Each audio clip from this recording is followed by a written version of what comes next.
All India Radio presents Morning News.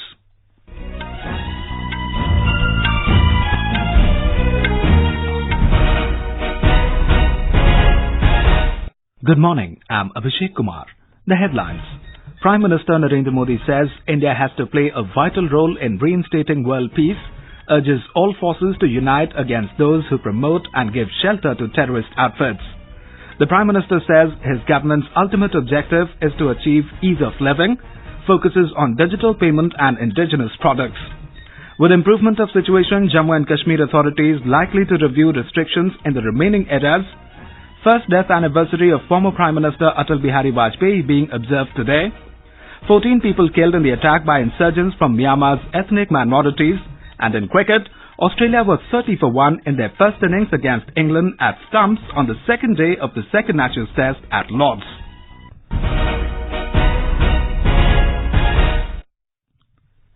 Prime Minister Narendra Modi, in his first Independence Day address to the nation in his second term, hinted out of a decisive approach to the vexed issues.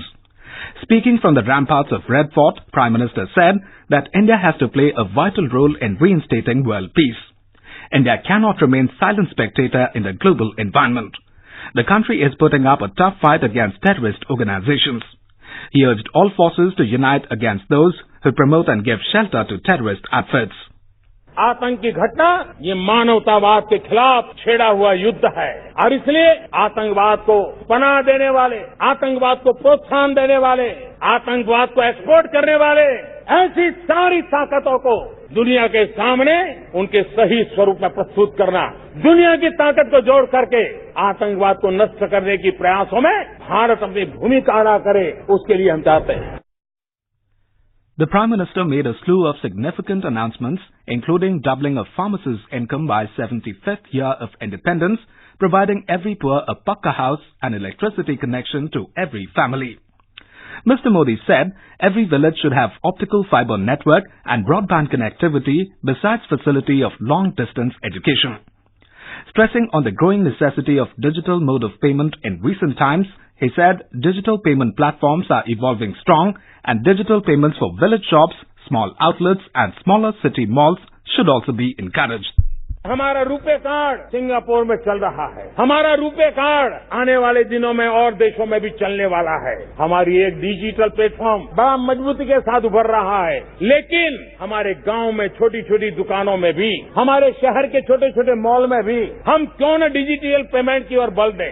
आइए ईमानदारी के लिए और देश की economy को ताकत देने के लिए हम ये डिजिटल पेमेंट, और मैं तो व्यापारियों को कहूंगा, आप बोर्ड लगाते हैं, ज्यादातर गांव में जाओगे व्यापारियों के बोर्ड होते हैं, आज नकद कल उधार. मैं चाहता हूं कि अब तो हमने बोर्ड लगाता ना, ये डिजिटल पेमेंट को हाँ, नकद को ना.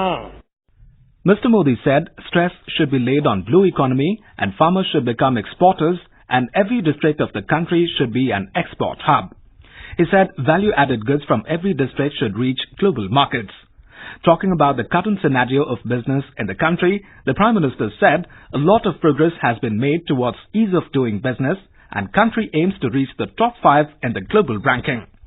He said there will be a need for several reforms to achieve the same. He said the government has only completed 10 weeks into office and already 60 laws have been repealed with an aim to bring about ease of living. He said ease of living is imperative for an independent India and Centre is committed to focus on ease of living and wants to take it ahead. Ease of doing business ये तो एक पड़ाव है, मेरी मंजिल तो है ease of living. सामान्य मानवी के जीवन में उसको सरकारी काम के लिए कोई मशक्कत न करनी पड़े, उसके हक का उसको सहज रूप से मिले, और इसलिए हमने आगे बढ़ने की जरूरत है. हम उस दिशा में काम करना चाहते हैं. मेरे प्यारे देशवासियों, हमारा देश आगे बढ़े लेकिन इंक्रीमेंटल प्रोग्रेस, उसके लिए अब देश ज्यादा इंतजार नहीं कर सकता. हमने हाई जंप लगाने पड़ेंगे. In Jammu and Kashmir, after peaceful conclusion of Independence Day celebrations yesterday in the valley, the authorities are now likely to review ongoing restrictions. However, restrictions in the remaining areas are likely to continue today till Friday prayers are over. Like last Friday, these prayers will be mostly allowed in the local mosques. The state authorities have directed its employees, including those working in the civil secretariat, to immediately report for the duty. Today is first death anniversary of former Prime Minister Atal Bihari Vajpayee. The BJP stalwart had breathed his last on this day last year. Atal Bihari Vajpayee served as the Prime Minister for 3 times. His first term was for only 13 days in 1996. He served his second term for a period of 11 months from 1998 to 1999 and then a full term from 1999 to 2004. He was awarded India's highest civilian honour, Bharat Ratna, in 2015. Many functions have been planned across the country in memory of the great leader. गीत नया गाता हूँ टूटे हुए तारों से फूटे वासंती स्वर पत्थर की छाती में उगाया नव अंकुर झरे सब कीले पात कोयल की कुहुक रात प्राची में अरुणिमा की रेख देख पाता हूँ गीत नया गाता हूँ गीत नया टूटे हुए सपने की सुने कौन सिसकी अंतर को चीर व्यथा पलकों पर ठिठकी हार नहीं मानूंगा रार नहीं ठानूंगा काल के कपाल पर लिखता मिटाता हूँ गीत नया गाता हूँ गीत नया गाता। More from our correspondent. Atal Bihari Vajpayee, who is the tallest leader of BJP, has left behind a rich legacy which will be remembered as well as cherished for years to come. His legacy comprises forward-looking economic policies, massive infrastructure projects, and development of national highways. It was under his leadership that India successfully conducted Pokhran-2 nuclear tests and cemented its position as a nuclear state in 1998. Born on 25th December 1924 in Gwalior, Madhya Pradesh, he rose to eminence as an erudite politician. As a foreign minister, Atal Bihari Vajpayee was the first person to speak in Hindi in the United Nations in 1977. His personality had many facets. He was a forceful orator, a writer, poet, a selfless social worker, journalist, but more than anything else, he was a leader among leaders. With Sabhagyakar, Suparna Sekia, AIR News, Delhi. President Ramnath Kovind and Prime Minister Narendra Modi today paid homage to late former Prime Minister Atal Bihari Vajpayee in a prayer meeting held on his first death anniversary at the late Prime Minister's Memorial Sadaiv Atal in New Delhi. Union Minister Amit Shah, Dr. Harshvardhan, Dharmendra Pradhan and other leaders also paid homage.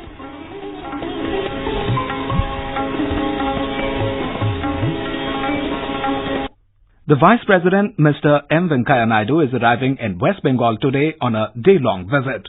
During his stay, Mr. Naidu will dedicate to the nation Heritage House of Rabindranath Tagore, Shamoli at Shantiniketan this morning. Shamoli, a mud house, was built at Uttarayan complex at Vishwabharati University in the year 1934. Gurudev Rabindranath Tagore used to stay at the house since then. Mahatma Gandhi also stayed at Shamoli number of times with Tagore when he visited Shantiniketan. Shamoli is witness of history, but the house became dilapidated as the time passed. On the request of Vishwabharati, the Archaeological Survey of India renovated the house with an expenditure of 57 lakh rupees. The renovated Shamoli looks like as it was in the past. Arijit Chakraborty, AIR News, Shantiniketan. Later, the Vice President will unveil a portrait of former Prime Minister Atal Bihari Vajpayee on his first death anniversary at a function being organized by the Indian Council of Cultural Relations ICCR in Kolkata this afternoon. This is All India Radio giving you the news. For quick news updates, follow us on Twitter at AIR News Alerts. In Maharashtra, as many as 6.45 lakh people have been shifted to safer locations till now in Kolhapur and Sangli, the worst affected western districts of the state. According to the officials, with the relief operation going on in full swing, the life in the region is also getting back to normalcy. The officials said that the level of the Krishna River has gone down below danger level of 45 feet at Irwin Bridge in Sangli city, while the Panchganga is still flowing at the danger level of 43 feet. All the 24 Indian crew members aboard an Iranian oil tanker were released by Gibraltar authorities and allowed to return to India. The Iranian tanker is being held on suspicion of smuggling oil to Syria in breach of European Union sanctions.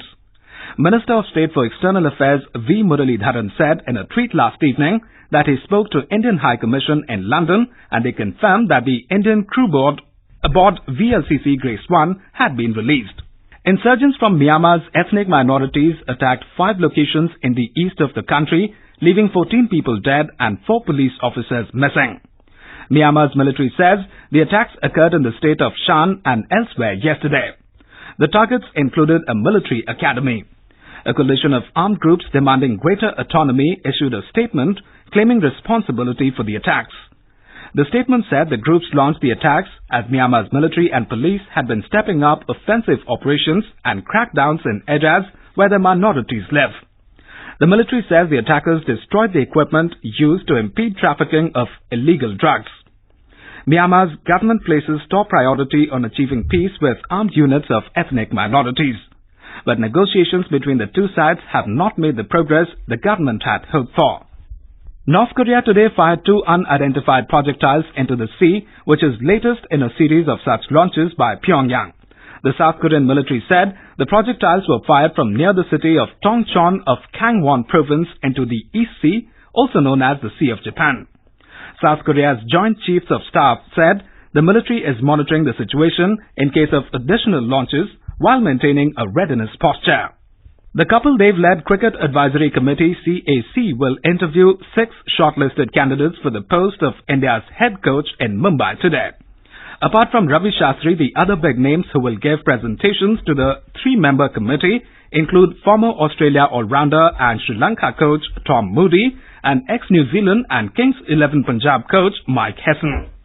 India's 2007 World T20 winning cricket manager Lalchand Rajput, former Mumbai Indians head coach Robin Singh and West Indies' Phil Simmons are the other candidates in fray.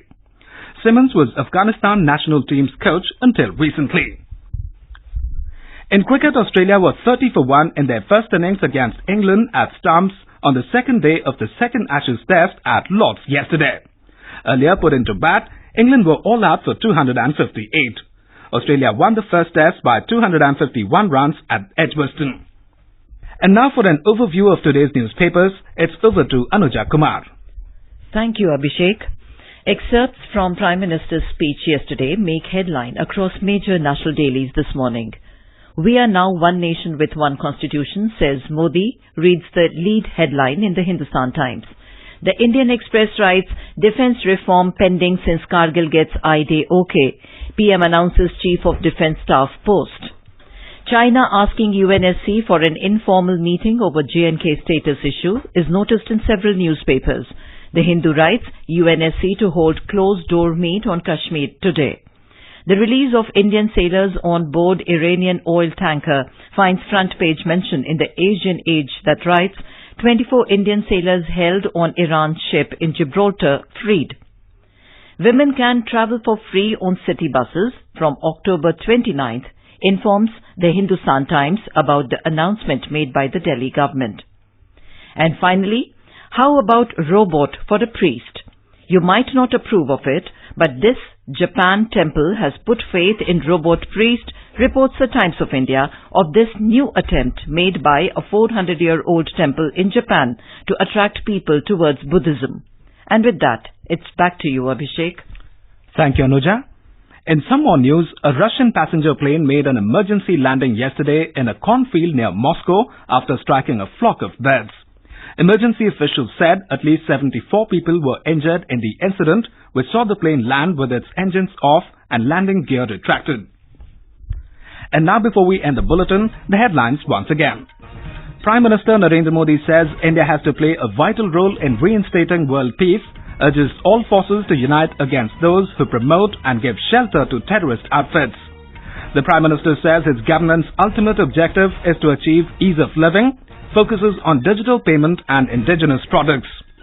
With improvement of situation, Jammu and Kashmir authorities likely to review restrictions in the remaining areas. First death anniversary of former Prime Minister Atal Bihari Vajpayee being observed today. 14 people killed in the attack by insurgents from Myanmar's ethnic minorities. And in cricket, Australia was 30 for 1 in their first innings against England at Stumps on the second day of the second Ashes Test at Lord's. For details of these stories and more, log on to our website www.newsonair.com. With that, we end the morning news. Have a nice day.